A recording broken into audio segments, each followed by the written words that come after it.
Je voudrais vous souhaiter la bienvenue pour cet après-midi ensoleillé qui va nous permettre de retrouver un art de vivre avec le style alpin en littérature. Nous savons que la montagne n'est pas forcément un monde à part et pourtant il arrive qu'au hasard d'une rencontre viennent s'exprimer de bons sentiments. Et la solidarité s'organise souvent dans les alpages ou dans les villages de montagne et la solidarité s'organise au rythme des saisons. Des relations se tissent et souvent le bonheur survient entre les personnages et la confiance et le bonheur de rattraper le temps perdu est un des éléments moteurs de ces romans qui font l'actualité littéraire de cette année. La montagne, on le sait, est le lieu de tous les efforts, de toutes les attentions les plus généreuses, mais aussi des plus belles histoires d'amour. Et pour cet après-midi, nous avons invité Frédéric Sophie Braise, qui a publié aux éditions des Presses de la Cité un voyage nommé Désir. Georges Patrick Glaise, qui a publié aux éditions Calman-Lévy Même les pierres ont une histoire. Gérard Glatt, qui a publié également aux Presses de la Cité Gaillan Père et Fils, une histoire qui se passe dans notre vallée. Et puis Alice et Alphonse, paysans de montagne, un très bel album de Dominique de Voguet qui raconte d'une façon romanesque la vie dans un alpage tout près de chez nous, puisqu'il se situe en face à Saint-Gervais. Je voudrais tout d'abord poser à Frédéric Sophie Braise, qui a déjà publié beaucoup de romans, et beaucoup de romans vraiment à la fois passionnants, très bien écrits, et qui ont un souffle évident. Comment elle est venue à l'écriture et comment ces livres nous font voyager dans le temps. Elle est vraiment la romancière des terres isolées, à des périodes troublées de l'histoire, et ce sont toujours des sources d'inspiration très, très fortes. Merci Michel. Bonjour à tous, merci. En fait, j'ai commencé à écrire pour laisser une trace parce que j'ai été élevée par ma grand-mère qui était issue d'une famille de 18 enfants et j'ai bénéficié d'une transmission orale en fait des périodes anciennes et je me suis rendu compte qu'en fait cette transmission orale c'était une véritable richesse et que bientôt plus personne ne la connaîtrait. Je me suis demandé quelle serait la mémoire en fait de ce passé. Et j'ai désiré un petit peu consigner par écrit ce que ma grand-mère me racontait quand moi j'étais enfant pour mon propre fils qui grandissait. Donc c'était ça ma volonté au départ. Et puis petit à petit, j'ai utilisé la fiction quand il y avait des zones d'ombre dans les récits de ma grand-mère. Je me suis emparée des histoires qu'elle me racontait. Et c'est ainsi que j'ai commencé à raconter l'histoire de ces femmes de montagne qui vivaient dans des alpages ou dans des villages très reculés. Voilà, et cette mémoire que l'on transmet à travers les livres, on le retrouve aussi dans le livre de Georges Patrick Glaise, qui lui vient des Pyrénées et qui nous relate la saga, une saga familiale dans les Pyrénées, et à travers les différents bouleversements de l'histoire de France. Et les petites histoires rejoignent à tout moment la grande histoire. Oui, alors pour continuer sur le propos de ma camarade Frédéric Sophie, moi aussi je suis un passionné de mémoire et c'est un peu normal étant ancien prof d'histoire de mon métier. Je continue à travers mes romans à faire de l'histoire autrement, de manière moins scolaire, sans aucun doute, mais c'est cette transmission de mémoire que je fais. Et mon dernier roman, en effet, correspond à une saga entre une famille de Hobereaux du début du XXe siècle, qui sont situés dans qu'on appelle les pré-Pyrénées, c'est-à-dire c'est le coteau, là où encore la plaine dispute un peu au premier relief. Et cette saga s'étend de 1900 à peu près aux environs de 1950. Et là, je raconte leur évolution, ces personnages qui sont confrontés au drame de la vie courante, et puis aussi à l'histoire, à la grande, avec la grande tâche, qui les bouleverse et qui va les séparer les uns les autres, leur donner des trajectoires différentes, avec plus ou moins de bonheur. Certains vont aborder en effet le présent, à venir, des fois dans des conditions périlleuses et également des fois des conditions qui aujourd'hui les condamnent en fin de compte à désapprobation de leurs actes. Et puis en même temps, c'est les gens qui se rendent compte de ce qu'ils ont fait, qui cherchent à se racheter. Il y a dans ce livre, c'est mon 20e roman ou 19e, le thème du fils prodigue qui revient à la fin, parce que, comme le livre l'indique, même les pierres ont aussi une histoire. Voilà. Et cette saga qui se déroule dans les Pyrénées est tout à fait particulière parce qu'on s'aperçoit que les domaines des Pyrénées et la vie dans les domaines agricoles des Pyrénées est tout à fait différente de celle que l'on peut constater en Haute-Savoie, par exemple, ou dans les pays de montagne, où la vie est beaucoup plus resserrée, dans des fermes de petite dimension, avec des personnes qui vivent de leurs efforts dans des conditions parfois particulières et qui disent souvent se contenter de ce qui est nécessaire. Et c'est tout l'art de Dominique de Vaubier dans sa chronique Alice et Alphonse, paysans de montagne. Sous forme d'un roman, il raconte la vie quotidienne dans une ferme isolée des contreforts de Saint-Gervais. Merci, bonjour à tous. Là, le livre est séparé en deux. Il y a la vie en alpage à 1800 mètres d'altitude, où là, les conditions de vie sont parfois assez rudes. J'ai vu de la neige à la Charme au 15 août, avoir 20 cm de neige à la Charme. Aux Cellières, qui sont à 1500 mètres, la vie est aussi rude, mais elle est possible à l'année. Mais en fait, il faut savoir, là, prendre le temps des saisons, ne pas bousculer le temps. Et c'est ça qui est important pour vivre là-haut, ne pas bousculer le temps. Alors on ne bouscule pas le temps, mais on saute quelques années avec Gérard Glatt, dont le roman se situe dans les années 90, dans un tout autre domaine, puisque ça touche des personnages qui viennent plutôt de la ville et qui viennent prendre la montagne comme un refuge après un drame. Oui, bonjour à tous. Et qui viennent de la ville, d'une ville quand même, je dirais assez proche d'ici, puisqu'ils viennent de Salanches, et donc est-ce vraiment une ville? Oui, certainement, mais je suis pas persuadé que ce sont qu'on pourrait les assimiler à des Lyonnais, voire à des Parisiens. Donc, oui, il se passe là une histoire qui, ce sont au départ, ce sont des étudiants. Ils ont été ici, ils ont été élevés, ils ont fait, ce sont 5-6 copains. Qui ont passé leur vie ensemble, et que ce soit à l'école primaire, que ce soit au collège, que ce soit au lycée, et à la fac, effectivement, là on se retrouve dans la ville, à Chambéry. Voilà.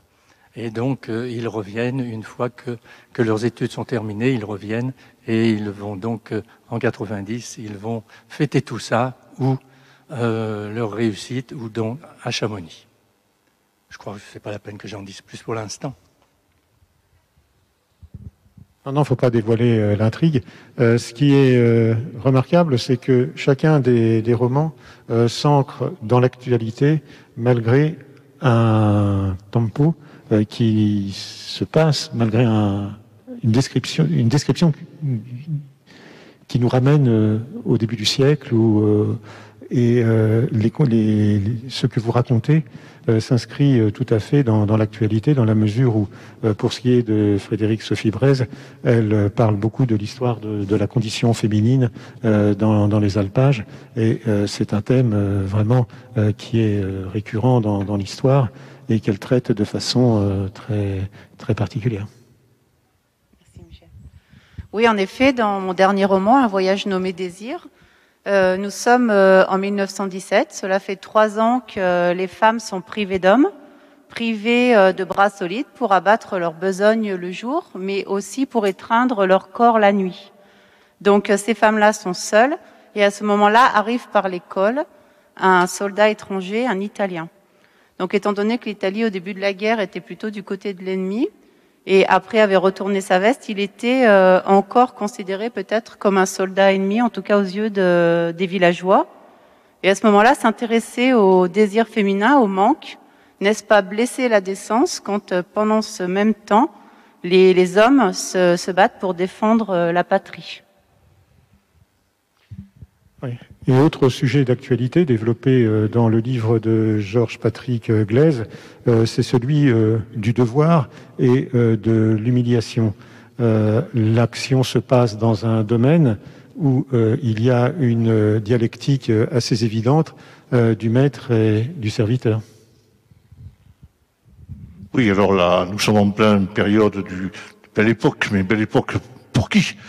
Pour certains sûrement qui avaient la terre, qui avaient les capitales, mais par contre pour ceux qui étaient domestiques, l'époque était beaucoup plus difficile.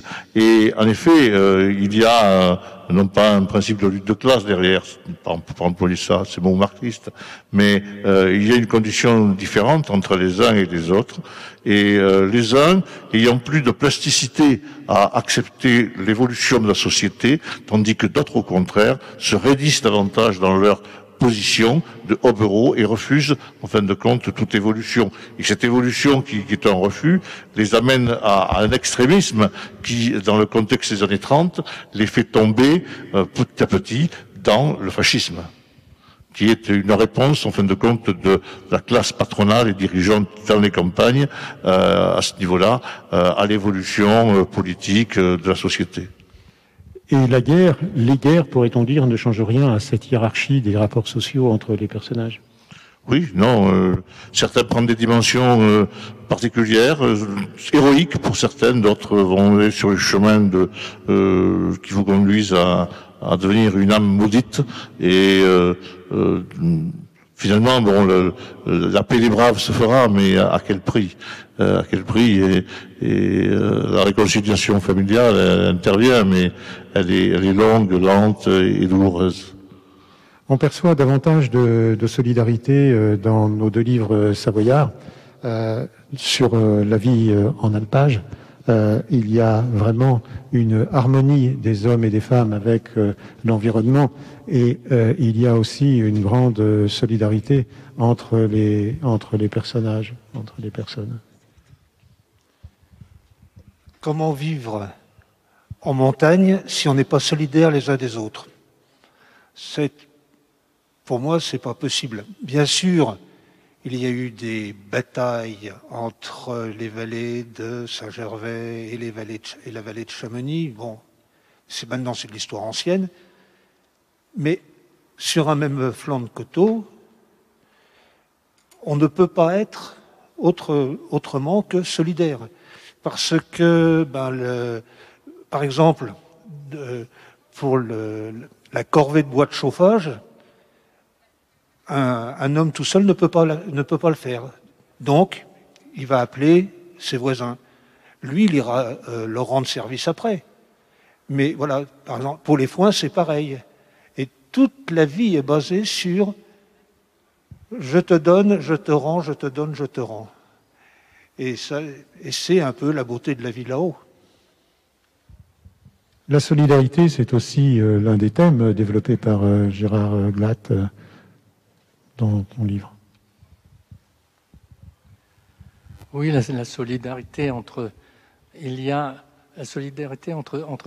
camarades, de camarades de toujours, et puis surtout un père donc qui aime son fils plus que tout.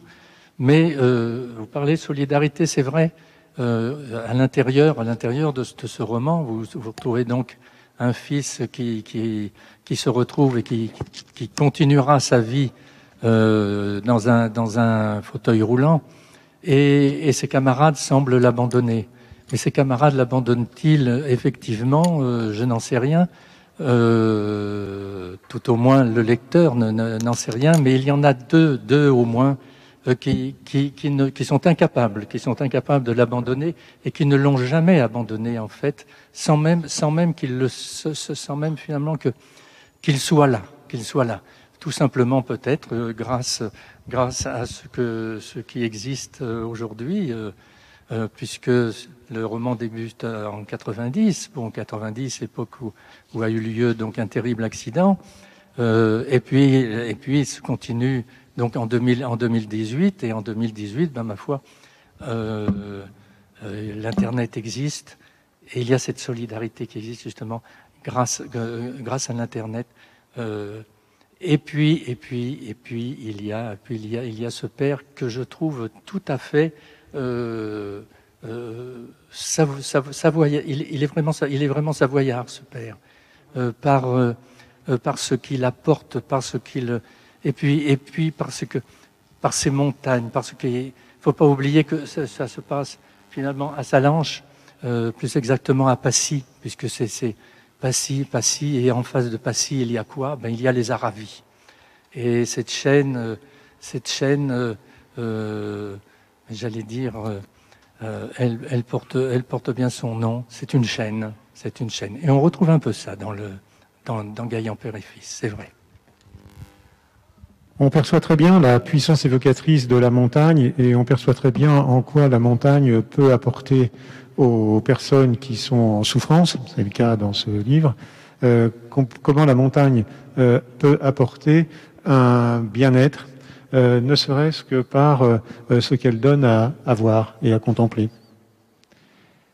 Et ce qui est constant là dans vos différents livres, c'est le poids de l'amour, de l'affection qui peut unir les personnages les uns avec les autres. Et c'est ce qui fait ces romans très, très, très attachants.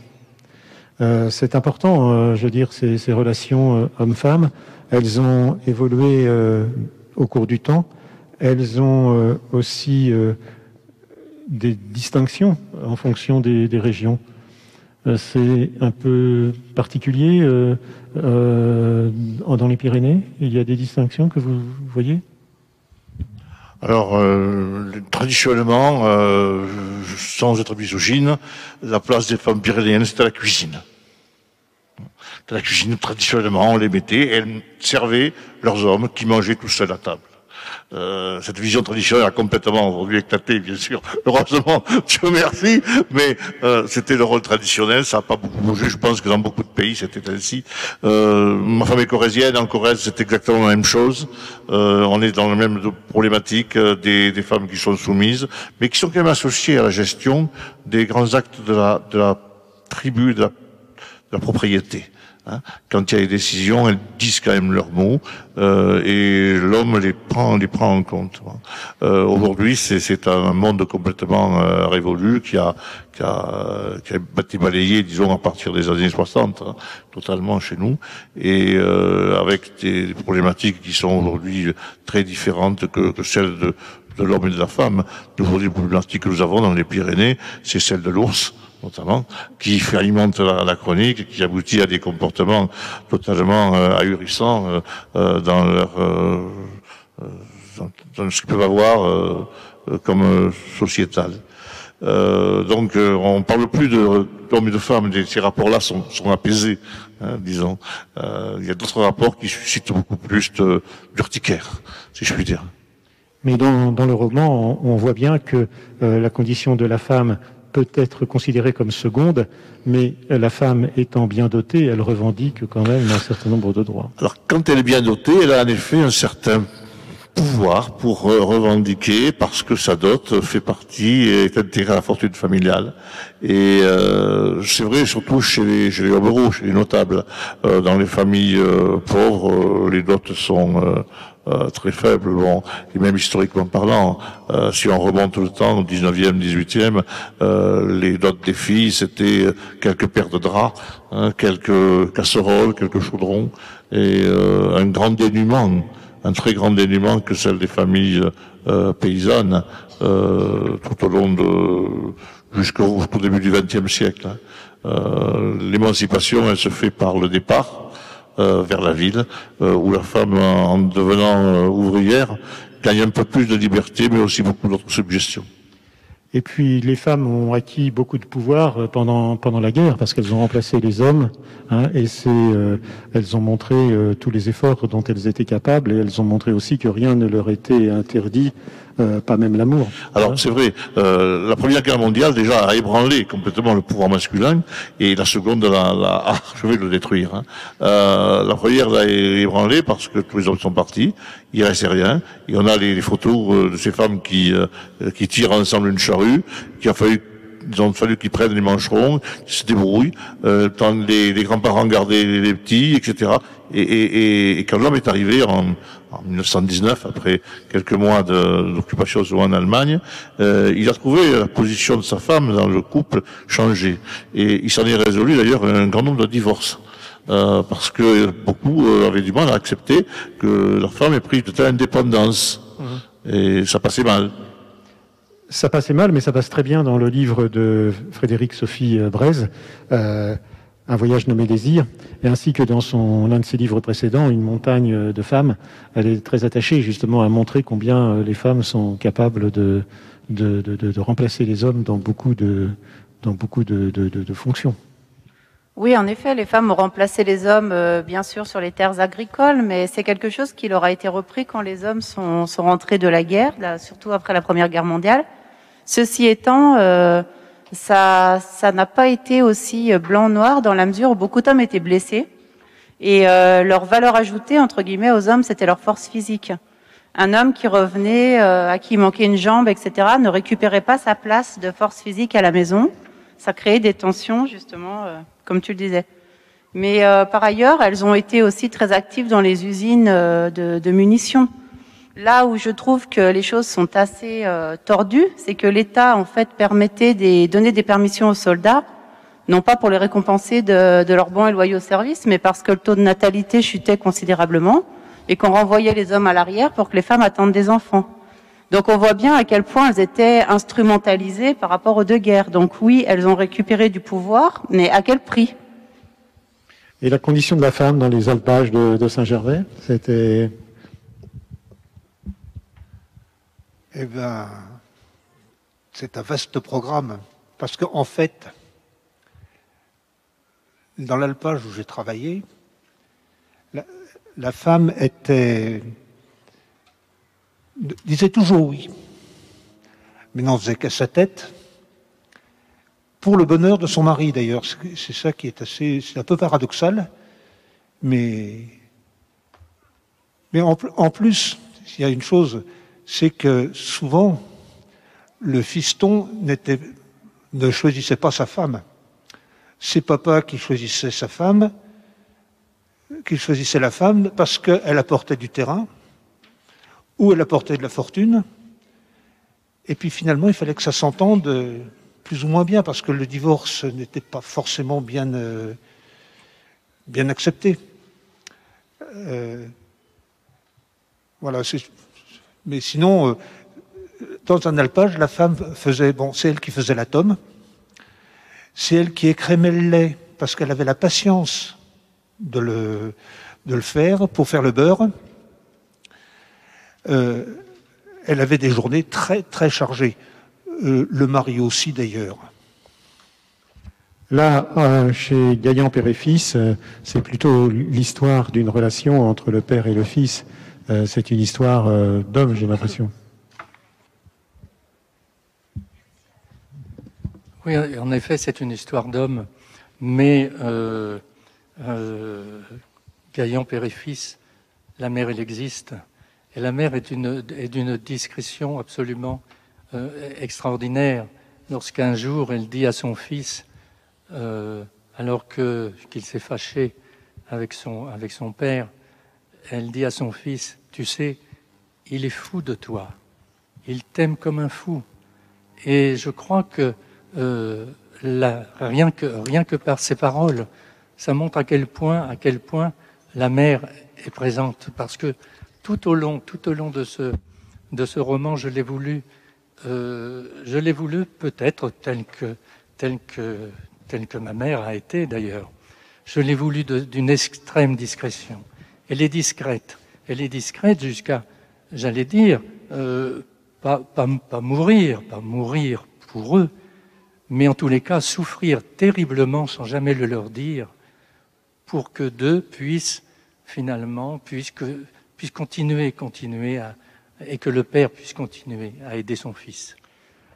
On pourrait dire qu'elle est aidante, même sans rien dire, Oui. et toujours rassurante. Toujours présente, toujours là. Elle et même lorsque peut-être qu'elle a une seule volonté, revenir alors qu'ils sont que pour une raison qui est que je ne dirai pas ici, ils ont quitté la Haute-Savoie, mais très vite ils sont revenus. Et ils sont revenus pourquoi? Précisément pour elle, parce que c'était certainement son vœu, absolument de mourir ici. Il y a cet aspect de l'affection entre les personnages, il y a cet aspect de l'histoire dans lequel ces personnages sont ancrés, et puis il y a un élément important qui est celui du poids de la religion. Et dans Un voyage nommé Désir de Frédéric Sophie Braise, plane en permanence le soupçon du péché, brandi en permanence par le curé du village, qui semble sombrer dans une certaine forme d'aigreur. Mais en fait, le curé, les femmes montent sur l'alpage chaque été pour 40 jours. C'est ancestral, ça se fait depuis des centaines d'années. Elles montent seules avec les enfants et les animaux. À ce moment-là, il n'y a pas de surveillance parce que ce n'est pas nécessaire. Sauf que quand ce soldat italien arrive, bien sûr, les choses se font en catimini. Et quand le curé monte pour la messe du 15 août, parce qu'il y a un grand Christ en croix sur l'alpage de Laon qui se trouve dans le Haut-Chablais, il croise un soldat étranger qui porte un uniforme très coloré. Et bien sûr, tout de suite, il comprend que cet homme arrive de l'alpage et il se demande ce qui s'est passé. À ce moment-là, il pense que l'évêché va lui en tenir rigueur parce qu'il est responsable en fait de la probité de ses ouailles. Et lui, il veut quitter ce village de montagne. C'est une histoire vraie. Il rêve d'être curé de ville et il a peur en fait que sa promotion lui passe sous le nez. Donc, dans un premier temps, il veut taire cette histoire. Et dans un second temps, en fait, il ne peut pas le faire parce que d'autres villageois ont vu passer cet homme qui redescend de l'alpage et il n'y a qu'un seul chemin. À ce moment-là, en effet, il entre dans une colère folle et il va faire payer à ces femmes, en fait, cette soif de vivre, alors que ce sont de très jeunes femmes qui voudraient tout simplement vivre comme si la France n'était pas en guerre, quelques jours seulement, une fois dans leur vie. Mais ça, il ne le supportera pas. Et c'est aussi le poids de la religion qui à la fois servait de repère, mais aussi parfois pouvait être très difficile, notamment en temps de guerre. Il leur refuse l'amour, même si Dieu est amour. Absolument, oui. Et dans les alpages, quel est le sentiment religieux dans ces lieux de haute spiritualité que sont les montagnes? On n'en parle pas beaucoup. Mais c'est naturel. Quand Jules, le père d'Alice, décède, c'est normal qu'il se retrouve à la chapelle de Metivon pour l'entourer pour le dernier voyage. Là, c'est aussi pour la mort d'Aliette, donc la maman d'Alice. Là aussi, il y a un phénomène étrange qui se passe. La nature, à des moments, se tait complètement. Et au moment où Aliette est mise en terre, le vent, la brise se met dans les sapins et les oiseaux chantent. Est-ce Dieu? Est-ce la nature? Pour eux, c'est Dieu.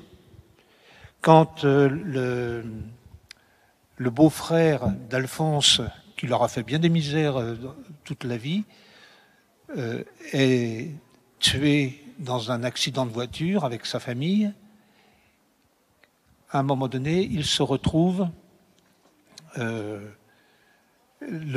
père, Jules, demande à ce qu'une messe soit dite pour le repos de l'âme de ce fils qui lui a fait bien des malheurs, etc. Donc, Dieu, c'est une roue de plus sur le chariot. C'est pas la 5e roue, elle est naturelle, elle est là. Et il est là, pardon. Et c'est une habitude qui se transmet, c'est plus qu'une conviction. Une habitude plus qu'une conviction. Rituel. C'est entre les deux, je dirais. Oui, c'est une habitude.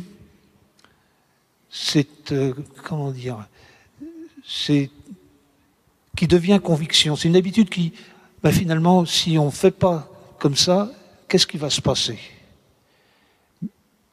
Oui, c'est plutôt ça.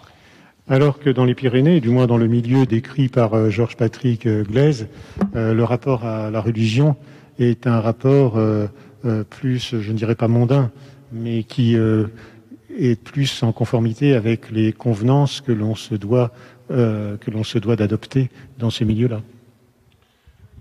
Alors c'est vrai dans le cas d'une famille de Bro, en effet, où le rapport est très, en fin de compte, normé par l'usage, etc. Mais là aussi, il faudrait distinguer géographiquement plusieurs pays. Le Val d'Ariège, dans la partie basse, reste assez christianisé. Par contre, dans la partie haute, c'est déchristianisé très tôt. Si on prend les Pyrénées centrales, c'est-à-dire ce qui est à l'ouest, en gros, de l'Ariège.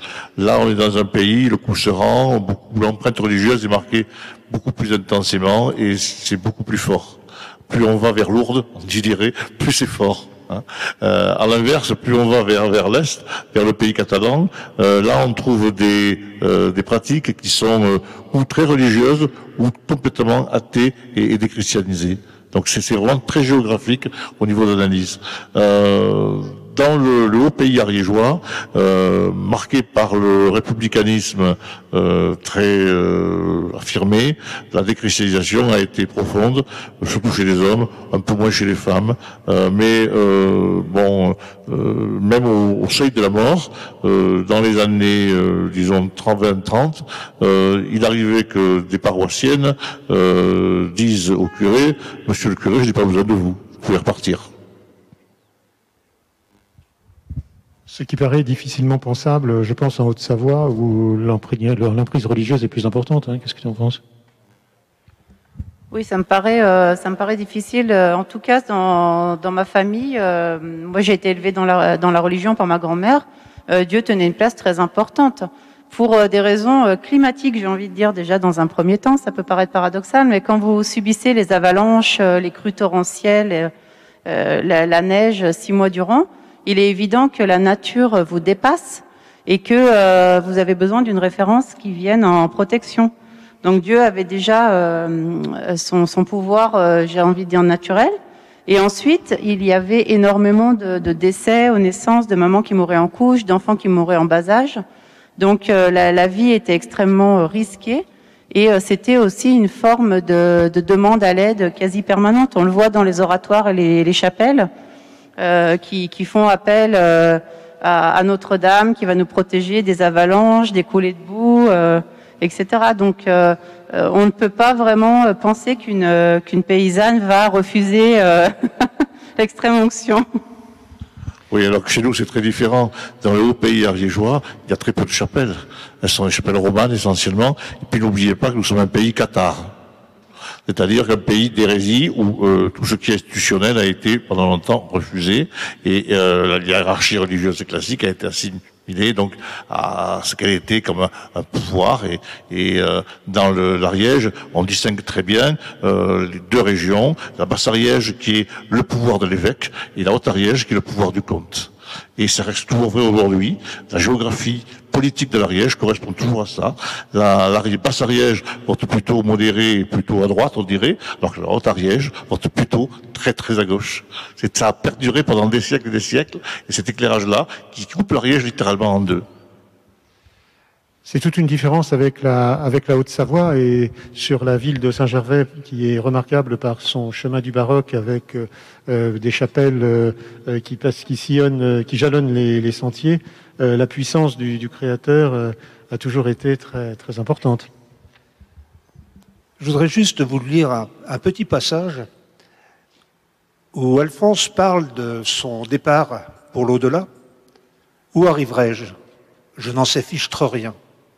Mais j'affirme que si notre Créateur a permis de faire une chose aussi belle que se lever ou se coucher du soleil sur les aiguilles du Mont Blanc, il ne peut que nous accueillir dans un paysage autrement plus admirable, autrement plus éblouissant, autrement plus éclatant, autrement plus grandiose.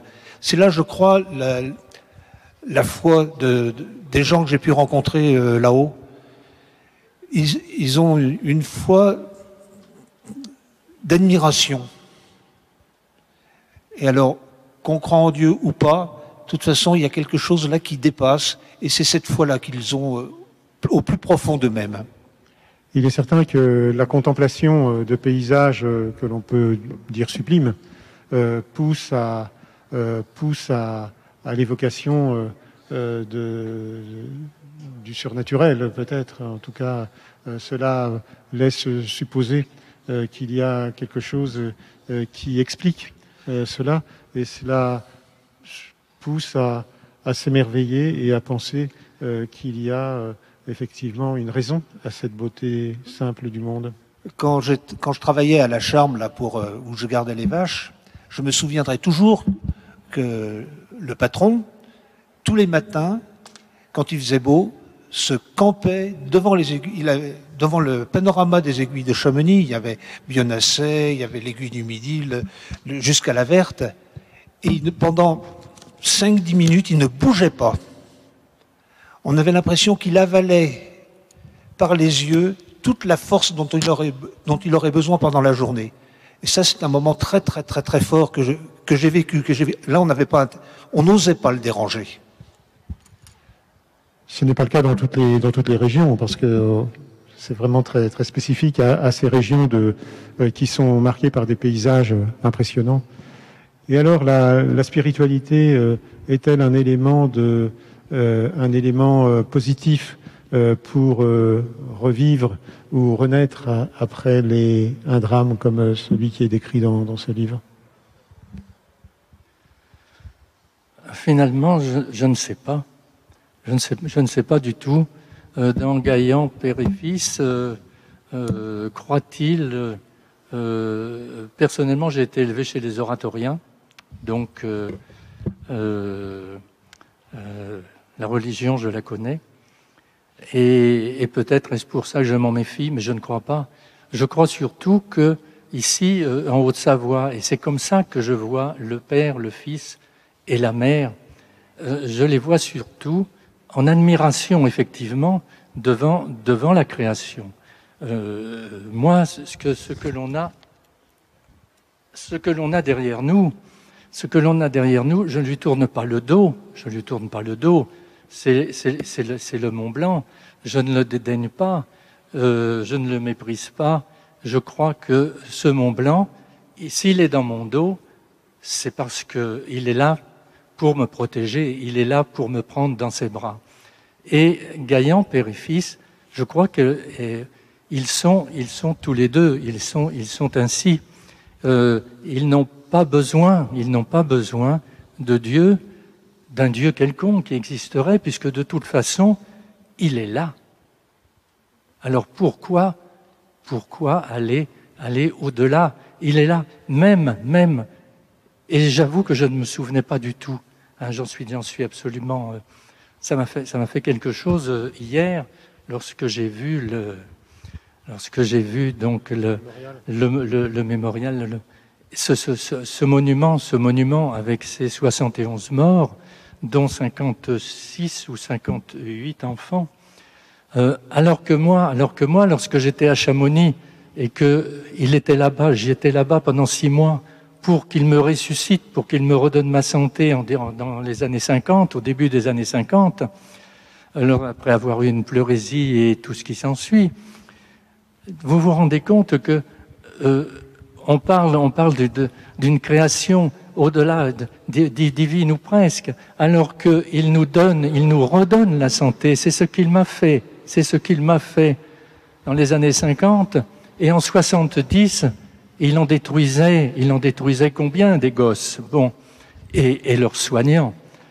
Alors je crois qu'en fait, c'est pour ça qu'il en est très peu question dans Gaillan Père et Fils, et ainsi que dans mes autres ouvrages. Dieu existe certainement, mais moi ce que je sais, c'est que nous avons nos montagnes, nous avons notre vallée, et comme je l'ai dit une fois, c'était en 2019 pour l'enfant des Soldanelles, grâce à ce séjour de 6 mois que j'ai fait ici, donc en 53, je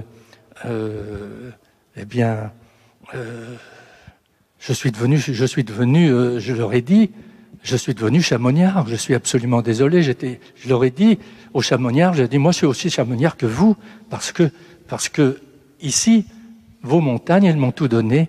Je ne suis pas persuadé que ce soit Dieu. Il est intéressant de constater que vos 4 livres sont à la fois des livres d'amour et des livres de combat. Amour filial, on l'a vu, amour, je dirais, obligatoire, amour culpabilisé, amour de circonstance, et puis des livres de combat contre le handicap, on peut dire, contre la pauvreté, contre la misogynie, contre les bouleversements du siècle, les bouleversements de l'histoire. Et c'est pour ça que ces livres sont passionnants, c'est parce qu'ils nous ancrent vraiment dans une réalité qui nous concerne tous. L'heure tournant, est-ce que vous voudriez poser des questions à nos invités ? Non ? Oui, alors moi je voudrais dire un mot de mon prochain roman, qui s'appelle La montagne des autres, qui paraît chez Calman Lévy, et qui est au thème même des identités montagnardes que l'on peut avoir dans beaucoup d'endroits, puisque c'est le thème de l'avenir de la montagne. Que doit devenir la montagne? Doit-elle rester un espace protégé et jardin secret, en fin de compte, de ceux qui en ont été les jardiniers traditionnels, ou doit-elle s'ouvrir sur le tourisme, une vie plus large, la modernité? Et sur ce thème-là, donc j'ai bâti un roman, qui est aussi un roman policier, avec une intrigue solide, qui paraît le 8 septembre, et je regrette que tu sois prêt de ne pas avoir pu le présenter ici, car il aurait eu vraiment toute sa place, voilà. Il faudrait revenir l'année prochaine. En tout cas, vos livres sont tournés vers le passé. Et est-ce que cette inspiration du passé, c'est tout simplement parce que les perspectives de développement actuelles de la montagne sont des sujets qui vous préoccupent et vous inquiètent? Frédérique Sophie. Oui, ça m'inquiète, bien sûr. Ce qui m'inquiète, c'est la commercialisation extrême de la montagne, comme par exemple l'Everest. Mais après, je suis aussi rassurée par certains comportements. Par rapport au Covid, par exemple, cet hiver, j'ai eu la jolie surprise de voir que beaucoup de gens sont venus en montagne alors que les pistes étaient fermées. C'est-à-dire que les gens sont venus respirer l'air pur, ils sont venus redécouvrir la marche, le ski de fond, la luge, etc. Donc ils sont venus en fait respirer, ils sont venus avoir de grands espaces. Donc je suis quand même rassurée de voir que ce côté extrêmement industrialisé de la montagne avec les canons à neige, etc. n'est pas la seule raison qui amène les gens en montagne. On voit bien que c'est encore un sanctuaire et qu'avec le Covid, c'est d'autant plus précieux. Donc je suis malgré tout rassurée. Oui, les touristes ont redécouvert la montagne sous un autre angle et je pense que les personnes qui louent des skis de randonnée, par exemple, et des raquettes, ont été assez, sinon satisfaits, du moins rassurés de leur saison. Est-ce que vous pourriez délivrer un message d'espoir et quels sont vos projets pour les mois et les années à venir? Gérard? Eh bien, les mois, les années à venir, des livres, écrire sur la montagne ou sur avec des sujets ou d'autres lieux, je ne sais pas. Il y a quand même une petite chose, parlant donc de l'avenir, je ne peux pas m'empêcher de penser à cette vallée de l'Arve qui, à certaines époques de l'année, devient la vallée, enfin pas seulement la vallée, le lieu le plus pollué qui existe. Là aussi, je pense encore à cette enfance que j'ai eue dans les années 50, où l'on venait ici donc pour effectivement se refaire une santé. Et je vois les enfants de Sallanches et des alentours qui, à certaines époques de l'année toujours, ne peuvent pas sortir de chez eux pour aller en classe. En dehors, je ne parle pas de la période Covid, évidemment. Donc, ça, je pense que je ne sais pas du tout ce que je pourrais faire. Mais en tous les cas, je ne peux pas m'empêcher de penser à tout ça, cette pollution qui monte maintenant jusqu'à Chamonix. Et qui n'est pas nouvelle, puisque Antoine Debac, qui l'année dernière avait écrit un bouquin sur l'histoire des crétins des Alpes, disait que au XIXe siècle, certains savants invoquaient l'air vicié des vallées pour expliquer le crétinisme, alors que c'était une autre cause, évidemment. Mais je veux dire, cette pollution en fond de vallée ne date pas. C'est une constante, forcément. On est dans un bassin qui n'est pas ventilé. Et voilà. Voilà. Dominique de Voguet, qui habite en Vendée, est-ce qu'il compte faire l'histoire des pays des maraîchins Alors voilà, je fais un petit peu un grand écart, hein, habitant au bord de la mer, mais la montagne a ceci de particulier, c'est que quand vous l'avalez à un moment donné par les yeux, par la peau, par la bouche, par les odeurs, eh bien, elle reste inexorablement au fond de vous. Alors, j'ai beau habiter la Vendée, à 5 km de la mer, j'ai toujours mon cœur en montagne. Et là-bas, qu'est-ce qui me manque? La neige et le froid. Bon, voilà. Pour les projets, j'ai un livre en route. J'ai presque fini. Et il reste maintenant tout le travail de correction, de cohérence, etc. Mais pour en revenir, la montagne, vraiment, c'est quelque chose de rédhibitoire. Quand vous l'avez vue une fois, elle reste accrochée en vous pour le restant de vos jours. La neige et le froid valent mieux que la pluie et le vent de l'Atlantique. Tout à fait. Et la folie douce de Saint-Gervais vaut mieux que la rue de la Mer à Saint-Jean-de-Mont. Oh. Presque. Oh. Bon. Peut-être. Match nul alors. Voilà. Et dans les Pyrénées, donc vous avez parlé de votre prochain livre. C'est toujours une source d'inspiration magique. Oui, alors si mon prochain roman, La montagne des autres, sort dans 15 jours, je travaille sur un nouveau projet qui s'appelle, je vais vous donner le titre, qui s'appelle Coupe rase. Et il pose le problème que nous avons, nous, dans les montagnes pyrénéennes, celui de l'exploitation du bois et de l'exploitation du bois en liaison avec le commerce international et tout ce qu'on peut avoir comme dérive. Actuellement, par exemple, ça a fait la une des journaux il y a environ quelques mois. Des coupes sauvages ont eu lieu dans les forêts. On a abattu des chênes centenaires. 35 camions de grumes sont sortis sans que personne ne les voie. Ça a duré 1 mois et demi. Pendant 1 mois et demi, les tronçonneuses ont tourné. Personne n'a rien vu. Il y a des complicités, bien sûr, dessus. L'affaire est actuellement dans les mains du procureur de la République. Ça risque d'être long, très long. Ça sera sûrement enterré, comme ça a été enterré ailleurs, en Corrèze notamment. Et l'exploitation des forêts, aujourd'hui, en liaison avec le marché chinois, il ne faut pas se faire d'illusions, hein, est au cœur des problématiques montagnardes également que nous avons dans les Pyrénées. Voilà. Donc les livres nous apprennent à regarder autour de nous et c'est vraiment une bonne nouvelle. Frédérique Sophie Braise est la romancière des grands espaces, hein, et elle nous avait livré il y a quelques années sur quelques arpents de rêve qui parlaient des paysans immigrés des Hautes-Alpes vers la Pampa d'Amérique du Sud. C'est toujours des sources d'inspiration privilégiées, ces grands voyages et ces grands espaces. Hein. Alors oui, donc c'était les paysans d'ici qui partaient peupler l'Argentine en fait, pour des raisons principalement de misère extrême. Ah oui, c'est une source d'inspiration parce qu'à un moment donné, j'avais écrit ce livre en même temps que nous connaissions la première crise de migrants.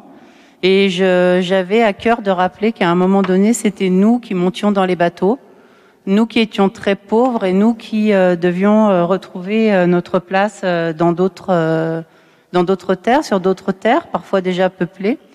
Alors oui, c'est toujours une source d'inspiration, mais je reviens toujours ici parce que ce sont mes racines. J'avais un papa alpiniste, j'ai grandi très librement dans le Haut-Chablais.